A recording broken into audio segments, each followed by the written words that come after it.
Javi, obviously a battle out there from start to finish. Guy wouldn't go away. I guess physically, how are you feeling right now, and how do you feel about your performance tonight? Yeah, it feels good, man. It was hard for me to take that fight on short notice. He was a totally different guy that I was training for. Fiziv's a shorter guy, Muay Thai fighter. All of a sudden comes, Moicano is taller link, good jab, Brazilian Jiu-Jitsu black belt. Was kind of hard to make that adjustments, but I'm pretty happy I got it done. Was there any consideration of not taking it because of all those things you just mentioned? Zero. I told Dan, I told Sean Shelby I'll fight anybody. Nice. The insistence on keeping it 5 rounds, we were a little bit surprised, obviously. Was that something that you wanted, or was that something the UFC said? Like, why keep it at 5 rounds? I was training for 5 rounds. So I was training for a main event. Everybody knows that when you do a fight camp for 5 rounds, it's pretty hard. So I don't want to take that away. I know I fight well when it goes distance.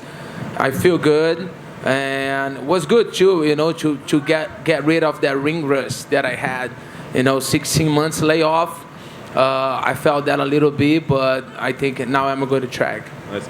Obviously, you damaged him quite a bit in there. That eye was pretty nasty. I guess what's going through your head as you're seeing how much damage he's taking is not going away, and arguably had his best round in the 5th round. Yeah, I think when you take fights on short notice, you don't have much to prove, right? Like he said, I was it's time to make money. I was at the pool sitting with my family. I got a call, so he jumped on the airplane, and okay, whatever happens, right? And I was training. I was on a fight camp for 8 weeks. Fight got postponed. Brought new coaches from Brazil, new sparring partners. What's crazy for me? The last 2 weeks, a lot of stress, a lot of things going on. Sold my place in California, moving back to Brazil. A lot of pressure, but thank you God, everything went well. This may be a silly question because it's a fight, but when you see how much damage is around his right eye, is there any part of you that's like, I can't keep hitting him there? Like, this is terrible. I thought, man, I really wanted, the doctor to stop it, but they didn't. But I gotta do what I gotta do, unfortunately. And I was, I was trying to finish the fight, but the guy's tough as nail. You didn't get the Masvidal win tonight for that, so I guess are there other names? Maybe is Islam still a fight that makes sense? What makes sense for you now? Looks like Islam gonna fight Benil Dariush, right? And had a chance to fight me tonight. He didn't.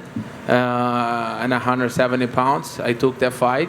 They don't. And I don't know. Looks like Conor's coming back on the summer. That could be a good one. Title fight already scheduled.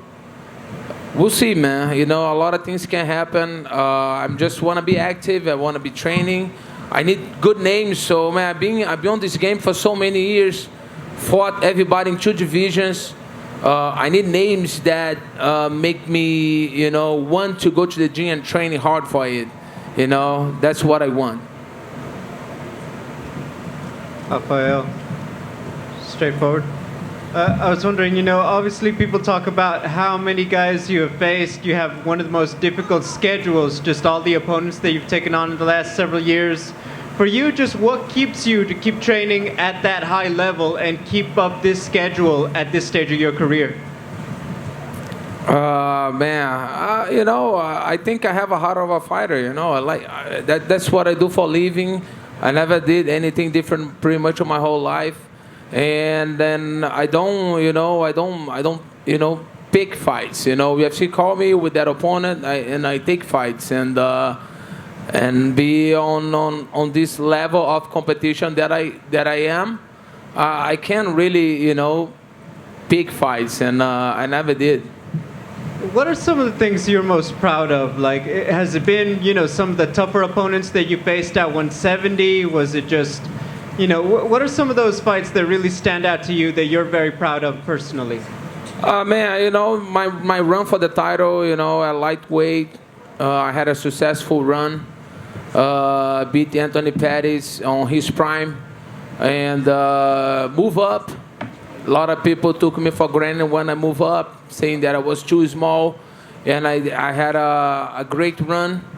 Not gonna say that was the best run because I lost on the title fight, but I beat Safedin, Neil Magny, and Robbie Lawler and fought for the title. So it's I'm proud of it. You know, I fall short for Colby on that fight, but was a closer one. Congratulations. Thank you. Rafael, just one question over here. Are you interested at all in fighting the winner of Chandler versus Ferguson?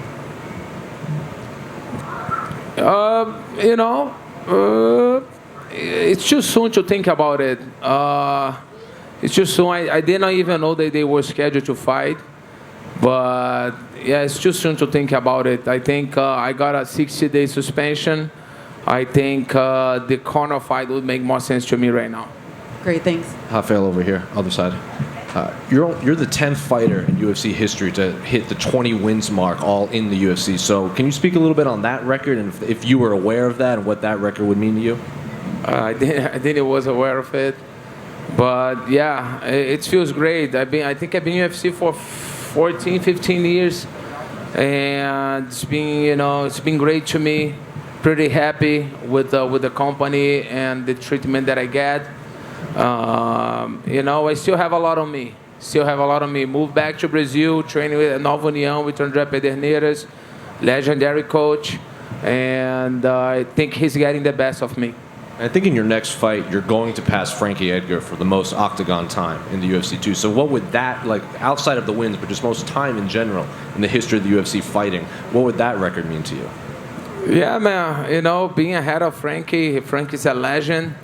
That would be great, that's a lot of hours on the octagon.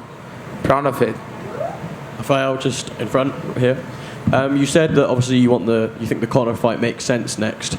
Is it a case of, obviously it's a big payday, but the fact that it's been 6 years since your cancelled fight and it's always been a fight you wanted since then? It's not.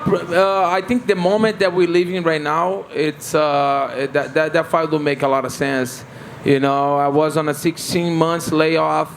Conor broke his leg, and he's coming back on the summer. I think that would make sense. The division is kind of crazy right now, and I think that fight will make a lot of sense.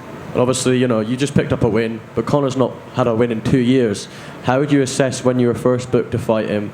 Right now, with a fight now, he's in a very different position from when you were first booked to fight him, is he not? Can you say it again, please? When you were first booked to fight Conor, he was, at the top of his game, and now he's at the bottom of his game. Is that something that puts you off the fight, or do you still want it? Yeah, man, Conor is a big name. It's always a lot of pay-per-view. He sells a lot of pay-per-view. That will be a big money fight, of course. And we have a history too.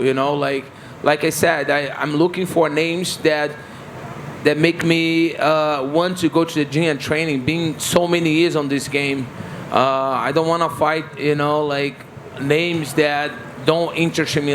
Don't push me to go to the gym. I'm 37 years old. Fought pretty much everybody on the division, in 2 divisions. So I think he would be the guy that would motivate me to go to the gym and work hard for it. Is he the only name that stands out? That's what coming to my mind right now. Thank you.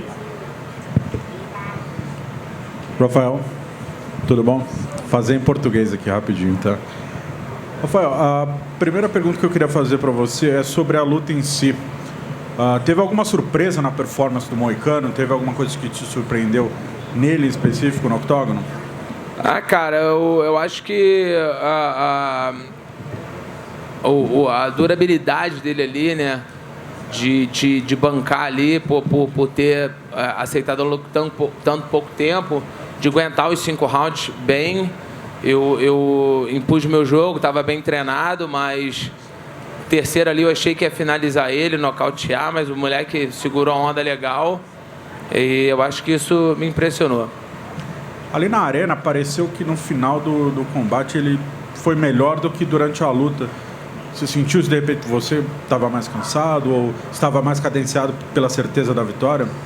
Não, eu acho que o Dedé falou comigo para eu dar para parar de caçar e dar uma andada e deixar ele vir mais para cima de mim. Mas isso é uma coisa que eu tenho que trabalhar em mim. Toda vez que eu tô andando, circulando o ringue, eu acho que eu tô perdendo a luta. Então, eu sempre quero ir pra frente. Então, eu acho que isso é uma coisa que eu tenho que trabalhar em mim. Nem sempre, quando você tá andando, circulando, você tá perdendo a luta. Você tá angulando. Então, isso é uma coisa que... Aí eu acabei que botei em risco ali um round sem necessidade. Entendeu? Aí tomei um jab ali dentro do olho, cara. Tomei um soco bem...